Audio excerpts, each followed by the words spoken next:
గన్నవరం నియోజకవర్గం క్లస్టర్ 5 పరిధిలోని పాత గన్నవరం తిరుపతమ్మ తల్లి కళ్యాణ మండపంలో క్లస్టర్ ఇన్ఛార్జ్ తంగిరాల శ్రీనివాసరావు ఆధ్వర్యంలో నిర్వహించిన హైబ్రిడ్ మహానాడు 2026 కార్యక్రమం ఘనంగా జరిగింది. ఈ కార్యక్రమానికి ఏపీ ప్రభుత్వ విప్ గన్నవరం నియోజకవర్గ శాసనసభ్యులు యార్లగడ్డ వెంకట్రావు, మహానాడు పరిశీలకులు మన్నవ మోహన్ కృష్ణ ముఖ్య అతిథులుగా హాజరయ్యారు. కార్యక్రమానికి ముందు ఎమ్మెల్యే యార్లగడ్డ వెంకట్రావు తిరుపతమ్మ అమ్మవారిని దర్శించుకుని ప్రత్యేక పూజలు నిర్వహించారు. అనంతరం తెలుగుదేశం పార్టీ జెండాను ఆవిష్కరించారు. ఈ సందర్భంగా దివంగత ముఖ్యమంత్రి నందమూరి తారక రామారావు విగ్రహానికి బిఎల్ఏలు స్థానిక నాయకులతో కలిసి పూలమాలలు వేసి ఘనంగా నివాళులర్పించారు. పార్టీ ఆవిర్భావం నుంచి పనిచేస్తున్న సీనియర్ నాయకులను వేదికపై ఘనంగా సత్కరించారు. అనంతరం చంద్రబాబు ప్రసంగాన్ని స్క్రీన్ ద్వారా వీక్షించారు. ఈ సందర్భంగా ఎమ్మెల్యే యార్లగడ్డ మాట్లాడుతూ తెలుగుదేశం పార్టీ శ్రేణులు రాష్ట్ర వ్యాప్తంగా మహానాడును సంక్రాంతి పండుగలా జరుపుకుంటున్నాయని తెలిపారు. రైతులకు ధాన్యం, డబ్బులు ఇంటికి వచ్చే సమయంలో జరుపుకునే సంక్రాంతి ఎంత వైభవంగా జరుపుకుంటారో అదే రీతిలో కార్యకర్తలు మహానాడును జరుపుకుంటారని అన్నారు. ఈసారి హైబ్రిడ్ మోడల్లో 1857 క్లస్టర్ల పరిధిలో ఆన్లైన్ ద్వారా నిర్వహిస్తున్నారని, గన్నవరం నియోజకవర్గంలోని 11 క్లస్టర్లలో కార్యకర్తలు ఉత్సాహంగా పాల్గొంటున్నారని పేర్కొన్నారు. దేశ రాజకీయాల్లో తెలుగుదేశం పార్టీకి ప్రత్యేక చరిత్ర ఉందని, 1289 మంది ఎమ్మెల్యేలను, 149 మంది ఎంపీలను, 9 మంది కేంద్ర మంత్రులను, ఒక గవర్నర్ను, ఒక లోక్సభ స్పీకర్ను అందించిన పార్టీ ఇదని గుర్తు చేశారు. దేశంలోనే గుర్తింపు పొందిన తొలి ప్రాంతీయ పార్టీ తెలుగుదేశం అని కొనియాడారు. ఎన్టీఆర్ ప్రవేశపెట్టిన ₹2 కిలో బియ్యం పథకాన్ని 44 ఏళ్ల తర్వాత కూడా ఏ పార్టీ తొలగించలేకపోయిందని, ఆయన చేసిన సంస్కరణలు దేశంలో మరే ముఖ్యమంత్రి చేయలేదని అన్నారు. గడిచిన 31 ఏళ్లుగా చంద్రబాబు నాయకత్వంలో రాష్ట్ర దిశ మారిందని యార్లగడ్డ పేర్కొన్నారు. రాష్ట్ర బడ్జెట్ను 10 రెట్లు పెంచిన ఏకైక నాయకుడు చంద్రబాబు అని ప్రశంసించారు. గత ప్రభుత్వం కేవలం ₹9,000 కోట్ల క్యాపిటల్ ఎక్స్పెండిచర్ మాత్రమే ఖర్చు చేసిందని, కానీ ఎన్డీఏ కూటమి ప్రభుత్వం వచ్చిన తర్వాత ₹53,000 కోట్లను కేటాయించిందని తెలిపారు. దీనికి అదనంగా అమరావతి నిర్మాణానికి ₹58,000 కోట్లతో పనులు వేగంగా జరుగుతున్నాయని చెప్పారు. జగన్మోహన్ రెడ్డి అమరావతిలోని 29 గ్రామాల్లో తిరిగితే అభివృద్ధి అంటే ఏంటో తెలుస్తుందని అన్నారు. అనంతరం మన్నవ మోహన్ కృష్ణ మాట్లాడుతూ గన్నవరం మహానాడుకు పరిశీలకుడుగా రావడం సంతోషంగా ఉందన్నారు. చంద్రబాబు, లోకేష్ నాయకత్వంలో మహానాడును వినూత్నమైన హైబ్రిడ్ మోడల్లో నిర్వహిస్తున్నామని, లక్షలాది మంది వర్చువల్గా కనెక్ట్ అవ్వడం గిన్నిస్ రికార్డులోకి ఎక్కుతుందని ఆశాభావం వ్యక్తం చేశారు. గతంలో Chandrababu Microsoft, hitech city, genome valley వంటివి తెచ్చి హైదరాబాద్ను ప్రపంచ పట్టణంలో నిలబెట్టారని, ఇప్పుడు లోకేష్ వాట్సాప్ ద్వారా ప్రభుత్వ సేవలు అందించడమే కాకుండా గూగుల్ వంటి దిగ్గజ సంస్థలను రాష్ట్రానికి రప్పిస్తున్నారని తెలిపారు. 20 లక్షల ఉద్యోగాల కల్పనే లక్ష్యంగా ఎకోసిస్టమ్ సిద్ధమవుతోందని చెప్పారు. గత 5 ఏళ్ల వైసీపీ పాలనలో రాష్ట్రాల్లోనే అత్యధికంగా విధ్వంసం జరిగిన నియోజకవర్గాల్లో గన్నవరం ఒకటని, కార్యకర్తలు ఎన్నో ఇబ్బందులు ఎదుర్కొని నిలబడ్డారని గుర్తు చేశారు. ఎన్నికల్లో యార్లగడ్డ వెంకట్రావుకు అఖండ మెజార్టీ ఇచ్చి గెలిపించిన కార్యకర్తలకు అండగా ఉంటూ నియోజకవర్గాన్ని అభివృద్ధి పదంలో తీసుకెళ్తున్నామని ఆయన పేర్కొన్నారు.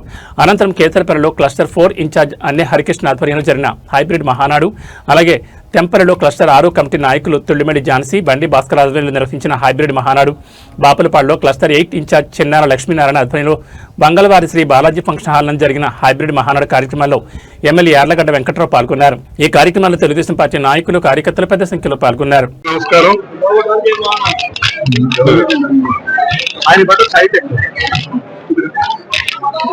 మీడియా మిత్రులు నమస్కారం. నేను మీ మన్నవ మోహన్ కృష్ణ, రాష్ట్ర టెక్నాలజీ సర్వీసెస్ చైర్మన్. ఈ మహానాడికి పరిశీలకుడిగా నేను ఎంత అభిమానించే మా యార్లగడ్డ వెంకట్రావు గారి గన్నవరం కాన్స్టిట్యూన్సీకి పరిశీలకుడిగా ఈ మహానాడు కార్యక్రమంలో పాల్గొనడం నాకు చాలా సంతోషంగా ఉంది. మన పసుపు పండుగ తెలుగుదేశం కుటుంబ సభ్యులందరూ కూడా ఎంత ఆనందోత్సవాలతో జరుపుకునే మన మహానాడు అంగరంగ వైభవంగా దిగ్విజయంగా ప్రారంభమైంది. ఈసారి వినూత్నంగా ఒక హైబ్రిడ్ మోడల్లో రాష్ట్ర వ్యాప్తంగా 1857 క్లస్టర్లో లక్షలాది మంది పాల్గొనే విధంగా ఒక వినూత్నమైన ఆలోచనతో నారా చంద్రబాబు నాయుడు గారు, నారా లోకేష్ గారి నాయకత్వంలో మహానాడు బ్రహ్మాండంగా జరుగుతూ ఉంది. ఈ రోజు ఇక్కడ గన్నవరంలో కూడా వివిధ క్లస్టర్లో కూడా పాల్గొనడం నాకు చాలా సంతోషంగా ఉంది. నందమూరి తారక రామారావు గారి జన్మదిన సందర్భంగా ప్రతి ఏటా కూడా దిగ్విజయంగా ఈ మహానాడిని నిర్వహిస్తూ ఉన్నాం. తెలుగు వాళ్ళకి ఒక కీర్తిని, ఖ్యాతిని జాతీయ, అంతర్జాతీయ స్థాయిలో తీసుకొచ్చి తెలుగువాడి ఆత్మగౌరవం ఢిల్లీ స్థాయిలో గర్జించేలా చేసిన మన తెలుగుదేశం నందమూరి తారక రామారావు గారి జన్మదిన సందర్భంగా ప్రతి ఏటా కూడా ఈ మహానాడిని జరుపుకుంటా ఉన్నాం. మొట్టమొదటిసారి ఈసారి టెక్నాలజీని ఉపయోగించి ఈ హైబ్రిడ్ మోడల్లో నిర్వహించడం నిజంగా అభినందించదగ్గ విషయం. దీనిలో కూడా లక్షలాది మంది ప్రత్యక్షంగా పాల్గొనలేకపోయినా పరోక్షంగా ఈ హైబ్రిడ్ మోడల్లో ఆన్లైన్ ద్వారా ప్రపంచంలో ఈ స్థాయిలో కూడా ఒక రాజకీయ పార్టీ వేదికలో ఇంత లక్షలాది మంది ఒక వర్చువల్ గా కనెక్ట్ అవడం అనేది నిజంగా గిన్నిస్ రికార్డు. తప్పకుండా గిన్నిస్ రికార్డులకు కూడా ఎక్కుతుంది అని చెప్పేసి ఆలోచిస్తా ఉన్నాం. ఇప్పుడు కూడా సాంకేతికతకి పెద్దపేట వేసే పార్టీ తెలుగుదేశం పార్టీ. ఆనాడు నారా చంద్రబాబు నాయుడు గారు మైక్రోసాఫ్ట్ కంపెనీని తీసుకొచ్చి హైదరాబాద్ రూపురేఖ సైబరాబాద్ ని ఎలా సృష్టించారు. తర్వాత hitech city, ISB, genome valley ఇలా ఎన్నో తీసుకొచ్చి ఆంధ్రప్రదేశ్, ఆనాటి ఉమ్మడి ఆంధ్రప్రదేశ్ ప్రపంచ పట్ల తీసుకెళ్లారు. అలాగే ఈ రోజు టెక్నాలజీ మంత్రి నారా లోకేష్ గారు కూడా వాట్సాప్ గవర్నెన్స్ తీసుకొచ్చారు. ఎక్కడ కూడా భారతదేశంలోనే తొలిసారిగా సామాన్యుడు వాళ్ళకి కావాల్సిన సేవల కోసం ప్రభుత్వ కార్యాలయాల చుట్టూ తిరిగే పని లేకుండా కేవలం వాట్సాప్ ద్వారానే వాళ్ళకి కావాల్సిన సేవలు పొందే విధంగా, అలానే ప్రపంచ దిగ్గజ కంపెనీ గూగుల్ $15 బిలియన్ తోటి ఈరోజు మన రాష్ట్రంలో పెట్టుబడులు పెడతాం. త్వరలో భారతదేశంలో తొలిసారి యూనివర్సిటీ రాబోతాం. అలానే ప్రపంచవ్యాప్తంగా కూడా ఎక్కడ లేని విధంగా ఎండ్ టు ఎండ్ ఒక క్వాంటమ్ నెట్వర్క్ సిస్టమ్ ఆంధ్రప్రదేశ్ అమరావతిలో అభివృద్ధి చేసుకోబోతాం.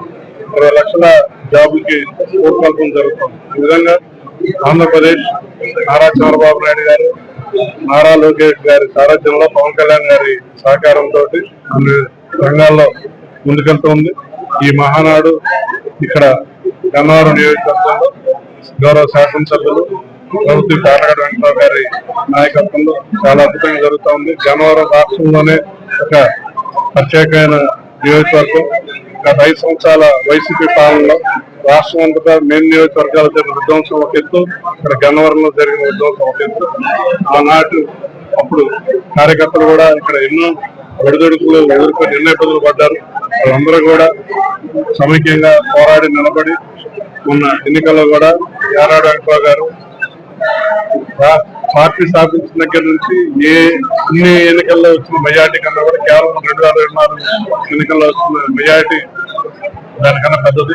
ఇంత అఖండమైన మెజార్టీతో వారు గెలవటం, వారికి ఇక్కడ తెలుగుదేశం పార్టీ శ్రేణులన్నీ కూడా వారికి అండగా నిలబడటం, అలాగే ఆ తర్వాత కూడా వారు శాసనసభ్యులు ఎన్నికైన తర్వాత కూడా అన్ని రంగాల్లో కూడా మన గన్నవరం అభివృద్ధి పదంలో తీసుకెళ్ళడం, ఈ మహానాడులో ఈ గన్నవరం పవన్ చాలా సంతోషం. తెలుగుదేశం పార్టీ శ్రేణులు రాష్ట్ర వ్యాప్తంగా సంక్రాంతి పండుగలాగా, పెట్టుడు పండుగైన సంక్రాంతి రైతులకి ధాన్యం ఇంటికి వచ్చి డబ్బులు ఇంటికి వచ్చే సమయంలో బాగా చేసే పండుగల్లో సంక్రాంతి. ఎలాంటి ప్రాశస్యం లేకపోయినా, పురాణాల ప్రకారం కూడా ఏం లేకపోయినా పెట్టుడు పండుగైన సంక్రాంతి ఎంత అంగరంగ వైభవంగా రాష్ట్ర ప్రజలు జరుపుతారు. అదే రీతిలో తెలుగుదేశం పార్టీ కుటుంబ సభ్యులు, తెలుగుదేశం పార్టీ కార్యకర్తలు జరుపుకునే మహానాడు ప్రోగ్రామ్ ని ఈసారి హైబ్రిడ్ మోడల్లో నిర్వహించడం. 1857 క్లస్టర్ పరిధిలో ఆన్లైన్ లో ఈ మహానాడు జరుగుతుంటే 11 క్లస్టర్లు మన కాన్స్టిట్యూన్సీలో ఉన్నాయి. ఆ 11 క్లస్టర్లో కూడా చాలా ఉత్సాహంగా తెలుగుదేశం పార్టీ కార్యకర్తలు పాల్పంచుకుంటున్నారు.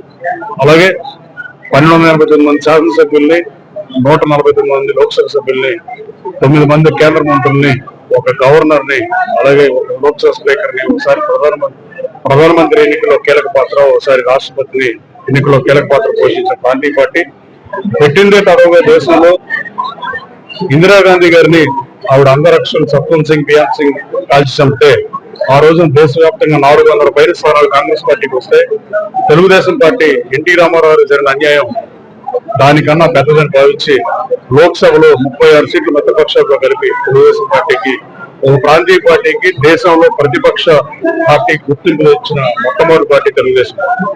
అలాగే ఎన్టీ రామారావు మహానుభావుడు ఎన్టీఆర్ సినిమాల్లో నటించి రాజకీయ పార్టీ ప్రారంభించి ఇవాళ కూడా ప్రజల హృదయాల్లో చిరస్మరణికుంటే ఆయన పెట్టిన పథకాలు, ఆయన పెట్టిన రిఫార్మ్స్, ఆయన పెట్టిన ఈ పార్టీ అని చెప్పకపోతే, అలాగే ఆయన పెట్టిన కిలో బియ్యం ₹2 పథకాన్ని ఇవాళ 44 సంవత్సరాల తర్వాత కూడా ఏ రాజకీయ పార్టీ అధికారంలోకి వచ్చినా కనీసం తీసేద్దామన్న సాహసం కూడా చేయలేదంటే దట్ ఈస్ ఎన్టీఆర్.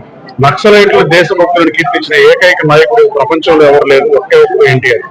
తను ఆయన చేసిన రిఫార్మ్స్ కానీ భారతదేశంలో మరే ముఖ్యమంత్రి చేయలేదంటే ఏమాత్రం వచ్చే.